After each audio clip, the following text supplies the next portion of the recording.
প্রত্যেকদিন রাতে ঘুমানোর আগে অজু করে ঘুমাবো। অজু করে ঘুমাবো। যতক্ষণ আপনি ঘুমন্ত অবস্থায় থাকবেন, আল্লাহর পক্ষ থেকে একটি ফেরেশতা আপনার কাছে থাকবে যে সর্বক্ষণ জিকির করবে। ওই জিকিরের সওয়াব আল্লাহ তাআলা আপনার আমলনামায় দান করবেন। ওই অজু অবস্থায় যদি আপনি মৃত্যুবরণ করেন, রাতে অজু করে শুইলেন, শোয়ার পরে যদি মৃত্যুবরণ করেন ঘুমন্ত অবস্থায়, আপনার মৃত্যুটা শাহাদাতের মর্যাদা দান করে দিবেন। আপনি যদি অজু করে ঘুমান, সকালে উঠা পর্যন্ত প্রত্যেকটা সেকেন্ড আপনার জন্য নেকি লেখা হবে। ইয়া রব, ঘুমের মধ্যে সব হয় কেমনে?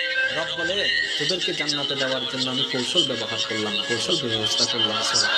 আমি চাই তোরা জান্নাতে যা। তার বাস্তব প্রমাণ দেখেন, লাইলাতুল কদর একটি মাত্র রাত, একটি মাত্র রাত, কিন্তু আল্লাহ এমন সিস্টেম করেছেন, বান্দারে তুমি ইবাদত করবা এক রাত, আমি সওয়াব লিখে দিব 82 বছরের চাইতে বেশি।